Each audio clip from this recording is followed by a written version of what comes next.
Hey, welcome to the end of August, actually early September version of CityBiz for 2021. We are here on a lovely Wednesday, September 1st, as the sun begins to descend in the sky. I'm your host, Melinda Arndt. We have here Michael Halley, full of all the latest news that the City Council has accomplished in the last month and ongoing biz as well. Yep. I think we have one topic that's kind of not related to any particular season, an indoor-outdoor topic, and two very pertinent outdoor topics to cover. Shall we start with City Council elections? Well, it is pertinent because they're coming up. So right now we're in the period where people who want to run for council or mayor can file their papers. And the reason I'm bringing it up specifically is I am not running for my 4th Ward council seat this fall. So there's an opening. You heard it right here. Yeah, so 4th Ward, if you go on the City of Fairfield website, you can find the ward map, but it's essentially the downtown and surrounding area, so I call it the heart of the city. I've been representing it now for 3 terms, almost 12 years. Yeah. And I'm not running again this year. So I want to put a shout out and encourage anyone who's got an interest in community development and making the city a more interesting place, fiscal responsibility, housing, whatever your passion is, you can plug in. And I can say with confidence that being on the City Council has been one of the most rewarding experiences of my life. And before I got on, I was very involved with the community. I was the chair of the Visitors Bureau Board, and I was helping revamp Live on the Square, and I was doing a lot of that kind of work. But getting on the City Council, it elevated it. It gave me a position that I could actually engage in other government bodies. So my son and his dog are walking by in the background. One of the reasons I'm stepping down. So for like the Quiet Zone project, a citizen could not have done what I was able to do as a city council member. So when someone calls the Department of Transportation or the Federal Railroad Administration and says, you know, hi, I'm Joe, citizen of Fairfield, you may not get a call back. But when you call as a council member, Yeah. those other government bodies respect that and they respond. And so that particular project was kind of not going anywhere because no one from the city was owning it. And so that's just an example of the kind of stuff you can get done for the community as a council member. So that's my plug. And I'm getting, I don't know about verklempt, but I'm just thinking, wow, who am I going to be interviewing for CityBiz, So, Michael? It's yes, been you and me. It could be someone else. That's the thing. Could be anyone. Yeah. Anyone in the 4th Ward who's over 18 years of age and, you know, Yeah. eligible for such a position. The pay is pretty low. It's $150 a month, but that's going up to $200 a month in 2022. So That'll help compensate for your time, and you'll Yep. put in a lot more time than you're getting paid for, Well- but the rewards are more than financial. exactly. And I could say also, having been on the council with many people, you could put in the minimum amount of work, which is just showing up for the meetings and then showing up for committee meetings, and maybe put in 5 hours a month. Or you can be an overachiever and do something city related pretty much every day of the week. That's me, because I am a nerd. And so it's up to you. It's kind of choose your own adventure, really, you know, and you get on different committees and just have at it. So I just want to put that out there. If anybody who's been thinking about it, don't worry about who else is running. Don't worry about any of that. Don't let some of the ugliness of the mayoral election scare you. You know, people won't come after you and attack you. That's not normal on a city council level. So No, and how Fairfield is that? You know, yeah, that doesn't you happen. know, we're the nice people, right? So yeah, I say go for it. So I want to see some people on the ballot, 4th Ward, and pick up where I left off coming up next year. I'm through the end of the year, so All my right. term doesn't end till January 1st next year. So, but yeah, I'm really excited because I took the baton from somebody who was looking for a replacement, somebody who was interested in sustainability, which is one of the things I'm interested in. And I just would love somebody fresh to come in, you know, not jaded at all, just completely fresh and ready to go into that position. So. All right, get your hats out of the closet and throw them in the ring. There you go. Yep. Right, well, thank you for that update. My goodness. And now let's move on to some outdoor projects. As you may have noticed, driving around town, there are some streets under construction, some at various stages. What do you want to tell us about? Well, like one that got done was Merrill and Carpenter over on Highway 1. That's almost entirely done. They might be painting the pedestrian crosswalks that go across that little triangle. But I think other than that, it's done and good to go.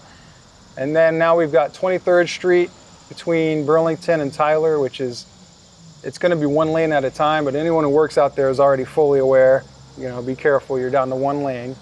Right, I've seen the signs for turn into Wolf Eye Clinic this way. Yeah. We're trying to kind of keep everything, access to all the businesses open, but also allow the construction. Got to do it. And then 4th Street, we've noticed, if you've already noticed, 4th Street's closed basically from Depot by the tracks, including the intersection of Grimes, which is a pretty popular place that people would go east-west. So that's been a little tricky. But what's going on there is they're doing some underground work first. And when that's done, the whole street from the railroad tracks to Broadway will be repaved. And that'll only take maybe a day to do that part. And because it's an asphalt overlay, it opens up immediately. Unlike concrete, which needs time to cure, the asphalt is ready to go pretty much the day after. So it'll be a short period that the longer from the tracks down to Broadway will be closed. So say maybe later in September for that. And then one that's going to disrupt coming and going from the rec center is the block of 9th Street from Burlington just past Washington Avenue. So the way into the east parking lot of the rec center will be closed for reconstruction coming up here.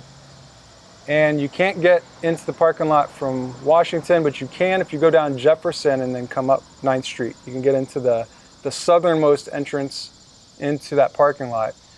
So I predict that the north parking lot's going to fill up pretty quick because it'll be easier access.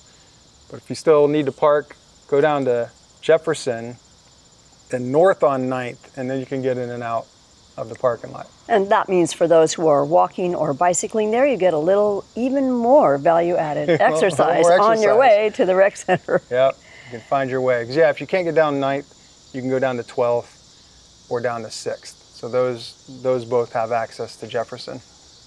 And then also the alleyway down by the post office is being redone by the city crew. So far, they have not had to limit access to the mailbox. So hopefully that will stay that way. But they've done one half block and they're working on another. And then I can report, since I work on campus, although I'm working from home this week, and then take my COVID test and then get a negative, but that while there is road work going on campus, that's the campus contractor has contracted with people, but the road past the tennis courts there, called Badgett Drive, I think the city or the larger county project with the pipes, that shut that street down too. So it's interesting up there, but if you got a bicycle, that's handy. Yeah, that's the city sewer project that it closed, it opened, it closed again, so. Yeah, but when can we do this work? It has to be done when the weather's good. So. That's right. And then, we'll see the wrapping up of many projects in these next few months heading into winter. Yeah. Well, Michael, we have a few months left of CityBiz, and we're pretty much wrapped up here. You want to head to the bar? I do. First, I'll give one more update. Okay. Central Park tables. Oh, thank you. 5 years in the making, by the way. I did go back, and I was just bored one day, and I looked, and it was August 2016 that I first brought this 5 years concept to the city council. And then in 17, we had 4 votes no and 3 to yes, so it kind of stalled. And then the pandemic happened, and a couple seats changed on the council, and brought it back last year, and 4 council members said yes. So there's another example of just takes one council member sometimes to make something happen. So I brought a granite block that's got one of the 4 donors. Oh, yeah. Jason's going to get some shots of. The main donor, the Greater Jefferson County Foundation, thank you so much, donated $26,000 of the 42 of the total project. Everybody's Whole Foods, Fairfield Hy-Vee, and Prosper Company are the other 3 donors. So they're going to have a 1 foot by 1 foot granite block at each of the 4 stations, so each one, and as you pointed out, that will create a name for each one. So like you said, if you're trying to meet friends, say meet me at the Hy-Vee or meet me at the Everybody's or the Prosper or The foundation. So there you go. That's really, I didn't even think of that. But you pointed it out when we were talking about this because Last time. Yeah. that's smarts. So the schedule is September 20th. The contractor should start, weather pending. So by the time we do the next CityBiz, we might not be able to sit there, but you should see some activity on that project in Central Park. Wow. What a persistence has paid off. Yep. In this case, it did. 5 years. 5 years. That's really fulfilling. And we'll have those while we still have some good weather left, and hopefully, with any luck, in time for Oktoberfest Art Walk, if we still have that. Possibly, yeah. Yeah.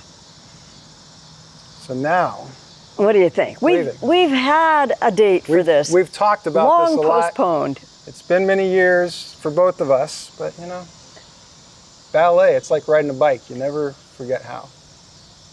Off to the bar. We are pleased you have joined us for CityBiz.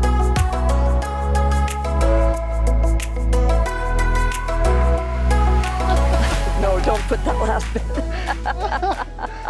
just go with it, man. I got nothing to lose at this point.